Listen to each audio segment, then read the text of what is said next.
નમસ્કાર, હું તો બોલીશમાં રોનક પટેલ આપનું સ્વાગત કરું છું. હું તો બોલીશના જે સતત 1776મો એપિસોડ અને 1776મા એપિસોડના 3 મુદ્દા છે. પહેલો મુદ્દો છે હાઈવે અધૂરો તો ટોલ ટેક્સ પૂરો કેમ. બીજો મુદ્દો છે વિદેશમાં સંતાનોના જલસા પણ દેશમાં તેમના મા બાપોનો સંતાપ. જી હા, દુઃખદ ઉદાહરણ સાથે જે વિદેશમાં દીકરા દીકરીઓ સ્થાયી થયા છે અને ભારતમાં તેમના મા બાપનું ધ્યાન નથી રાખતા, તેમની આંખો ખોલવા માટે આ કાર્યક્રમ કરું છું. અને ત્રીજો મુદ્દો છે 10 પછી ડીજે બંધ. પેલા ઉત્તર ગુજરાતના મધ્ય ગુજરાતમાં ડીજેના નામે વિવાદ ચાલે છે ને, મોડે સુધી હરીફાઈઓ કરવાની, ડીજે વગાડવાનું. પણ સુરત પોલીસે અદ્ભુત નિર્ણય કર્યો છે. 10ના ટકોરા થયા ને ડીજે ડાઉન કરી દો. એ મુદ્દે બોલવું છે. પણ શરૂઆત હાઈવેના મુદ્દાથી.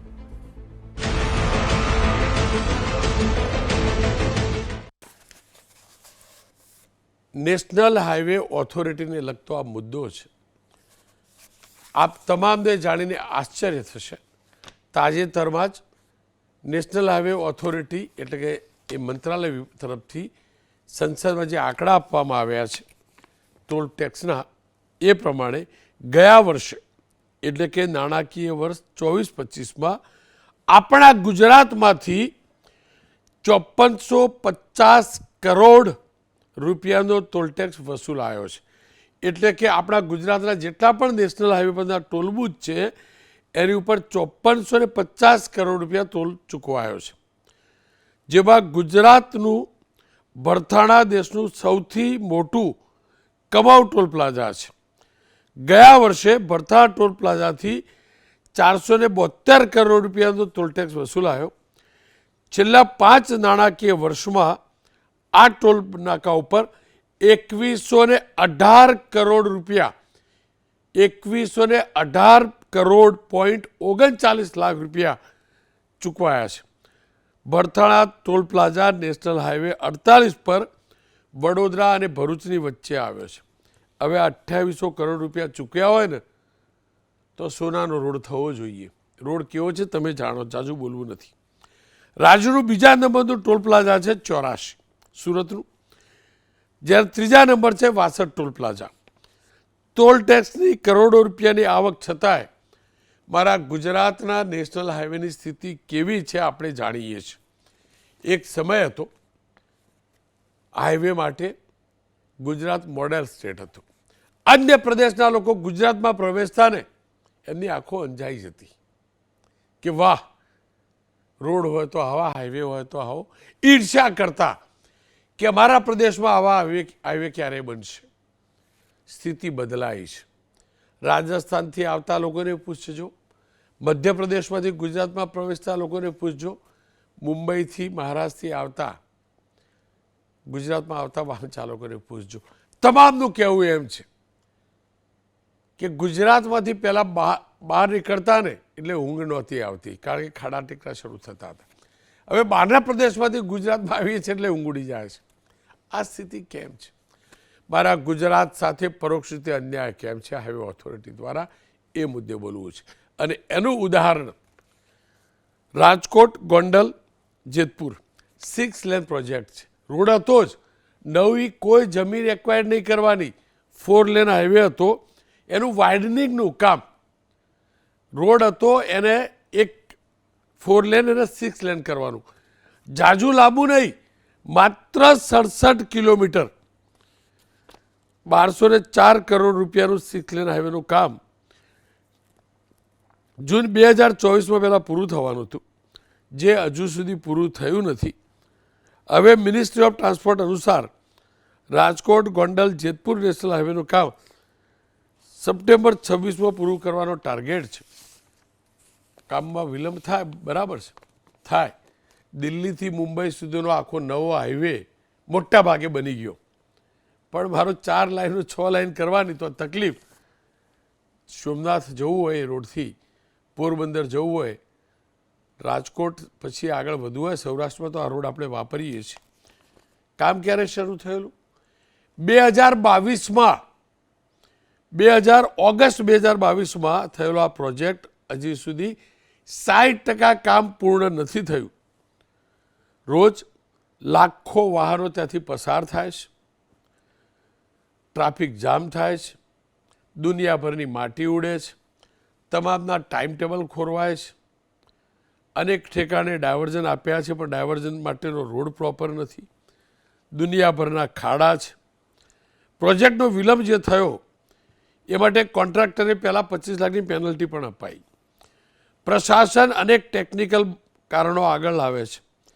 ક્યારેક કહેવાય છે કે નીચે પાણીની લાઈન જતી હતી, પેલી જતી હતી, પેલી જતી હતી, બધી વાર્તા. પણ હકીકત એ છે કે 22માં શરૂ થયેલું કામ નવા રોડનું નહીં, ફરીથી યાદ કરાવી દઉં, નવા રોડનું નહીં, 1 સેન્ટીમીટર પણ નવી જમીન એક્વાયર્ડ નહીં કરવાની, ખાલી વાઇડનિંગ કરવાનું. રોડમાં બ્લેઝર ફિટ પડતું હોય તો ઓપન કરીને થોડું ખોલીને નવું સ્ટિચિંગ કરવાનું, બસ એટલી જ ખાલી પહોળાઈ વધારવાની. હાઈવે ઉપર નવા બ્રિજ બનાવવાના. એ બ્રિજ કેટલા બન્યા કેટલા નહીં બન્યા સૌરાષ્ટ્ર તમે જશો એટલે જોતા હશો. આ તમામની વચ્ચે કામમાં વિલંબ બધું માની શકાય. ટોલ પાછો પૂરો ભરવાનો. કેમ ભરવાનો હજી નથી સમજી શકતો. કેમ ભરવાનો? તમે રોડ પ્રોપર નથી આપતા,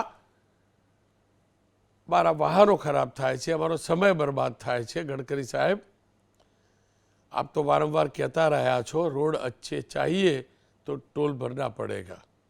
સાહેબ, દેશના નાગરિક તરીકે, ગુજરાતના નાગરિક તરીકે હું કહું છું, आपको टोल लेना है तो सड़कें पहले अच्छी बनानी पड़ेगी.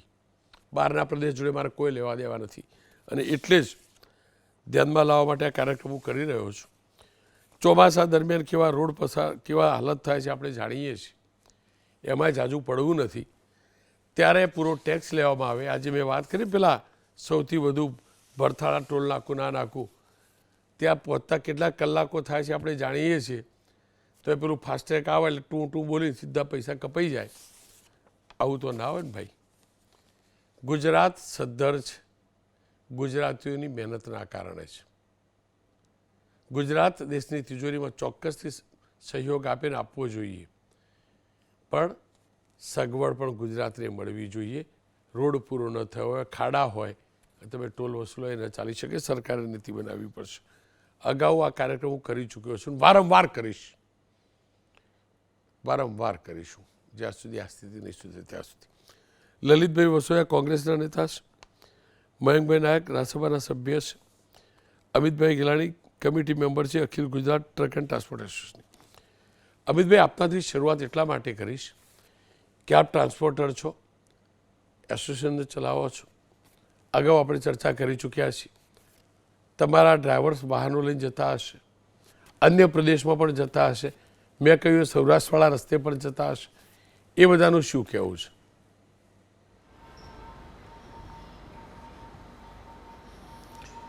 હમણાં આપે કહ્યું એ પ્રમાણે 2022થી અમારો જે રૂટ છે આ રાજકોટ, જુનાગઢ, વેરાવળ, આ બાજુ પોરબંદર, એ રોડ ઉપર બ્રિજના કામ, રોડને પહોળો કરવાના કામ બધું ચાલે છે, પણ બહુ ધીમી ગતિએ ચાલે છે. બીજા કે જે રોડ બની ગયા એને હજી વરસ પૂરું નથી થયું અને એમાં એટલા બધા ખાડા પડી ગયા છે, એટલે રોડની જે ક્વોલિટી છે એના ઉપર કોઈ કંટ્રોલ સરકારનો નથી. બીજું કે ટોલ ટેક્સ હજી તો વધારવાની વાત ચાલે છે. બેઝિક રૂલ એવો હોય કે ભાઈ તમને પહેલાં રોડ સુવિધા આપો એનો ટેક્સ તમે લો છો. ટોલ આપ્યા પછી પણ આટલી રોડની બિસ્માર હાલતમાં આટલા ટોલ ભરીને ગાડીઓના રિપેરિંગ, ડીઝલ એટલું વધારે આવે, ટાઈમ એટલો વેસ્ટ થાય, એટલે ટ્રાન્સપોર્ટેશનની તો હાલત છેલ્લા 4-5 વર્ષથી આના કરતાં તો જૂના જે સ્ટેટ હાઈવે હતા ને એ ક્વોલિટી સારી હતી. ગિલાણી સાહેબ, તમારા ટ્રાન્સપોર્ટર, તમારા ડ્રાઈવર, તમારા ટ્રકો અનેક પ્રદેશોમાંથી આવતી હશે અને હું સમજુ ત્યાં સુધી નેશનલ હાઈવે તો એક પ્રદેશને બીજા પ્રદેશ જોડે કનેક્ટ પણ કરતો હશે, ફરતો હશે. સ્થિતિ છે શું કમ્પેરિઝન કરીએ તો? મેં કહ્યું એ પ્રમાણે સૌથી ખરાબ રોડ અત્યારે ગુજરાતના જે સૌથી પહેલાં એવું વખણાતું કે ભાઈ ગુજરાતના રોડ રસ્તા બહુ સારા, રોડનું બધું સુશાસન હતું આપણા ત્યાં ગુજરાતમાં. હવે ઊંધું થઈ ગયું છે કે આટલા બધા ટોલ ટેક્સ ભર્યા પછી રોડ પણ વારંવાર બને છે. એવું નથી કે એ લોકો કામ નથી કરતા, પણ એની જે ગુણવત્તા છે એનું કોઈ ધારાધોરણ નથી. રોડ બને, પહેલો વરસાદને બી છોડો, વરસાદ પહેલાંય રોડ તૂટી જાય. અત્યારે તો વરસાદ પૂરો થયો 6 મહિના થઈ ગયા. રોડમાં જે પેચવર્ક બી થવું જોઈએ એ બી નથી થતું. મોટા મોટા ખાડા. બંને ટોલ ટેક્સ અત્યારે જે બગોદરા ટોલ ટેક્સ છે અને અમારે વાંકાનેર બાઉન્ડ્રી ટોલ ટેક્સ જે અત્યારે હાલ ચાલુ છે અમદાવાદથી રાજકોટ જતા, ટોલ ટેક્સ પાસે જ રસ્તા એટલા બિસ્માર છે. અચ્છા, પેલો બનાસકાંઠામાં પેલી ભારતમાળાવાળો રોડ બનતો હતો અને તૂટી ગયો, એનું કશું થયું નહીં સાહેબ? હમણાંથી કોઈ રિપોર્ટ નથી આવ્યો એટલે પૂછું.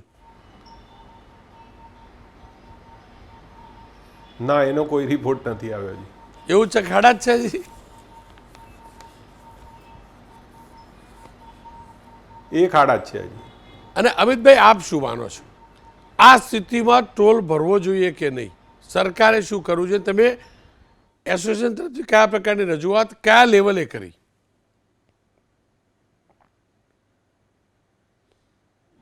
માનનીય ભૂપેન્દ્રભાઈને રજૂઆત કરી છે અખિલ ગુજરાત ટ્રાન્સપોર્ટ એસોસિએશને કે ભાઈ રોડની સ્થિતિ સુધારો, નહીં તો ટોલ આપવાનું અમે બંધ કરી દઈશું. અને એમાંય પ્લસ હજી અમદાવાદથી રાજકોટ વચ્ચે બીજા 2 ટોલ નાકા વધારી રહ્યા છે એ લોકો ટૂંક સમયમાં. પણ પેલો 60 કિલોમીટર તો એ તો કેટલું ભારણ વધશે અહીંયાથી રાજકોટ જતા. પેલા 60 કિલોમીટર તો કંઈક નિયમ હતો ને આ બધું કહેતા હતા ગડકરી સાહેબ ને એવું કંઈક. એ બધું 60 કિલોમીટરનો નિયમ અમદાવાદથી રાજકોટ, અત્યારે સરખેજથી રાજકોટ ગણો તો 210 કિલોમીટર જેવું થાય. એની અંદર 4 ટોલ ટેક્સ ઓલરેડી આવવાના છે. 2 તો છે જ અને 2 બીજા નખાઈ ગયા છે. કંઈ નહીં, ખિસ્સું બહાર થોડું ખાલી કરીશું. તો ખિસ્સું કરવું ના પડે ને સાહેબ, ડાયરેક્ટ વોલેટમાંથી કપાઈ જાય. પેલા કાચ ઉપર સ્ટીકર લગાડેલું મત કપાઈ જાય, આપણું શું જવાનું?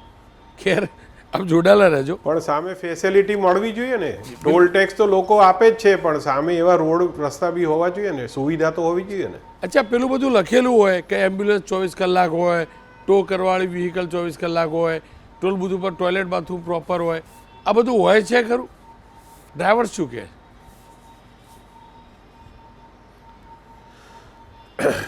કોઈ ટોયલેટ બાથરૂમની સુવિધા તો અમારા સૌરાષ્ટ્રવાળા રોડ ઉપર તો હજી સુધી તો મેં ક્યાંય જોઈ નથી. અને ભગવાનની રીતે હજી 108ની કે એવી જરૂર અમારા ટ્રેડમાં, એટલે મારી ટ્રાન્સપોર્ટમાં તો પર્ટિક્યુલર પડી નથી. હવે કોઈને પડી હોય તો મને લાગતું નથી કે કોઈ એવું ફેસિલિટી, કારણ કે એ લોકોના જે ટોલ ફ્રી નંબર હોય છે એ જ લાગતા નથી. જ્યારે આવા ઇસ્યુ થતા હોય ત્યારે ટોલ ફ્રી નંબર જે કનેક્ટ થતા જ નથી. આપ જોડાયેલા રહેજો, કારણ કે મયંકભાઈ મારી સાથે જોડાયા છે અને મયંકભાઈ રાજ્યસભા સુધી તો આપણો અવાજ પહોંચાડી છે. મયંકભાઈ, આપની પાસે આવું ને એ પહેલાં લલિત કાકા જોડે વાત કરી લો. લલિતભાઈ, તમે તો ટેવાયેલા છો જુઓ ધૂળ ખાવા માટે, બરાબર?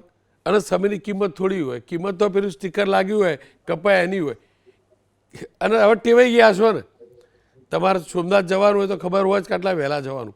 પેલા ફેક્ટરીવાળા પણ તો છે ને, બધા કંઈક કરે જ નહીં. એ કંઈક રજૂઆત કરે ને, ભાઈ જલ્દી કરો જલ્દી કરો, કે બધા મૌન થઈ ગયેલા, જીપ લગાવી દીધી.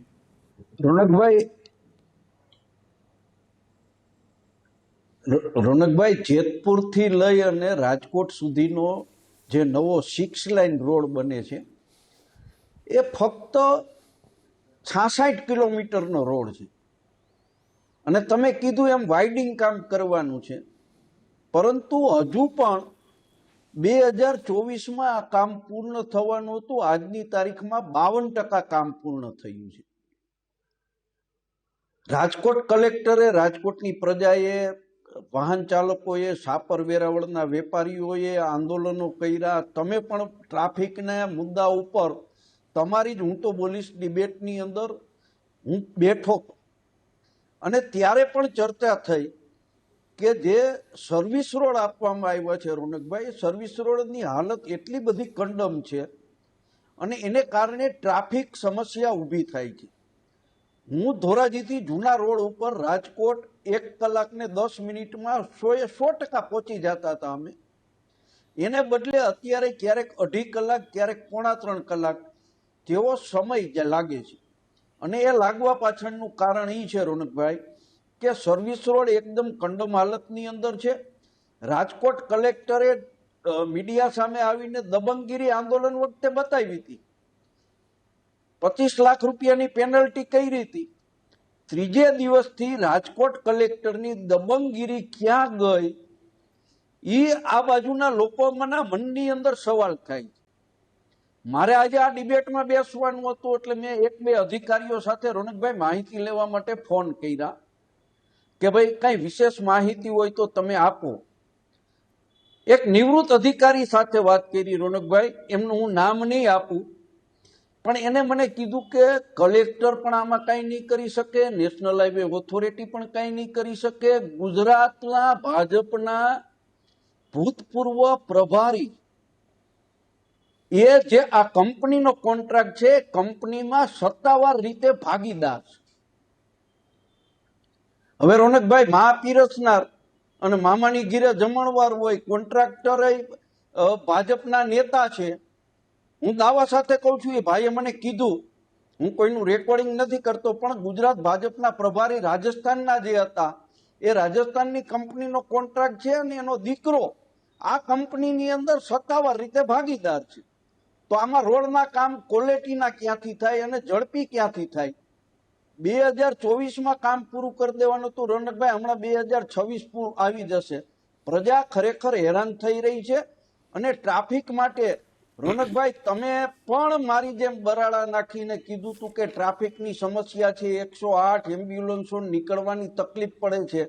ત્યારે એક ભાજપના પ્રવક્તા હતા, એને કીધું હતું કે ટીઆરપીના જવાનો ત્યાં રાખ્યા છે ટ્રાફિકની સમસ્યા હલ કરવા માટે.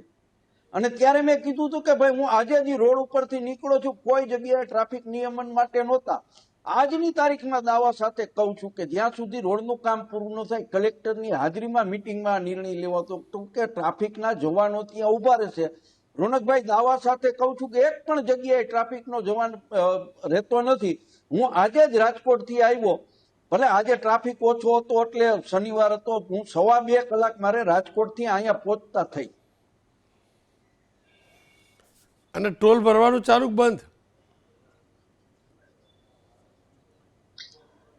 ટોલ તો રોડ નહીં તો ટોલ નહીં, એ મુદ્દા ઉપર મેં આંદોલન કર્યા હતા, પરંતુ આ સરકાર જ્યાંથી જેટલું ખખેરાય એટલું ખખેરે છે. અને તમે ચર્ચામાં પેલા ટ્રાન્સપોર્ટના પ્રમુખ સાથે વાત કરતા હતા, મેં સાંભળી અમારે સાહેબ દુમિયાણીથી લઈ અને રીબડા પાસેનો જે ટોલ આવે ભરૂડી ટોલ નાકું, એ 75 કિલોમીટર થાય. દુમિયાણીથી ભરૂડી ટોલ નાકું 75 કિલોમીટર થાય. રોનકભાઈ 3 ટોલ નાકા છે અને આખા સૌરાષ્ટ્રની અંદર સૌથી વધારે ટોલ જો ક્યાંય ભરવો પડતો હોય આખા સૌરાષ્ટ્રમાં તો એ દુમિયાણી ટોલ નાકા ઉપર ટેક્સ ભરવો પડે. રાજકોટ ટ્રેનમાં જાય તો 25 રૂપિયામાં પહોંચે અને રાજકોટ ગાડી લઈને જાય એટલે 250 રૂપિયા જોઈએ છે, અને છતાંય રોડની સગવડતા નથી. વડાલારો મયંકભાઈ જોડે વાત કરો. મયંકભાઈ, જો જેલો શિલાન્યાસ કરીએ એનું એ જ સરકાર ઉદ્ઘાટન કરે. આમાં તો શિલાન્યાસ એ નહોતો કરવાનો, માત્ર વાઇડિંગનું કામ. આટલો સમય લાગે. અને હું તો ગૃહની કાર્યવાહી સ્ટુડિયોમાં બેઠા બેઠા સાંભળતો હોઉં અને ગડકરીજીને 2-3 વાર સાંભળ્યા આવું કહેતા કે 60 કિલોમીટરમાં એક જ હોય અને એના સિવાય 2 ના હોય અને બધું હોય, બીજું કામ નહીં થાય આવું નહીં. નીતિન ગડકરીના આવ્યા પછી હાઈવે ઓથોરિટી જબરજસ્ત કામ કર્યા. દિલ્હી મુંબઈવાળો રોડ તો જુઓ તમે, ચકાચક આરસીસીનો એટલો ફાસ્ટ થઈ જાય, જમીન સંપાદન થઈ જાય, બધું થઈ જાય, પણ રાજકોટવાળો રોડ ના બને. ભારતમાળાનો પ્રોજેક્ટ બધે સારો થાય, મારા ગુજરાતમાં એક જ વરસાદે ધોવાઈ જાય. આ સ્થિતિ કેમ? અને જો આવી સ્થિતિ હોય તો રોડ ટેક્સ અમારે ભરવાનો શું કરવા? તમે બધા કેમ રજૂઆત નહીં કરો કે અમારા ગુજરાતવાળા નહીં ભરે રોડ ટેક્સ? મોટાભાગના સભ્યો ભાજપના જ છે, મોટાભાગના. આમની જોડે તો કોઈ છે જ નહીં નાગરિકો, તો એમનું વિચારીને તો કરાવડાવો.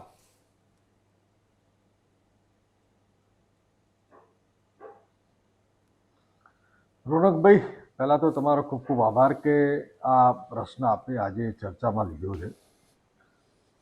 જ્યાં સુધી માનનીય પ્રધાનમંત્રી નરેન્દ્રભાઈ મોદી ગુજરાતના મુખ્યમંત્રી હતા ત્યારથી લઈ અને આજે દેશના વડાપ્રધાન થયા છે ત્યાં સુધી ઇન્ફ્રાસ્ટ્રક્ચરને મજબૂત કરવા માટે રોડ રસ્તા એ પ્રાથમિક જરૂરિયાત છે. અટલ બિહારી વાજપેયીજીને પણ મારે યાદ કરવા પડે કે પ્રધાનમંત્રી ગ્રામ સડક યોજનાના માધ્યમથી ગામડાઓના મજબૂત કરવાનું કામ કર્યું.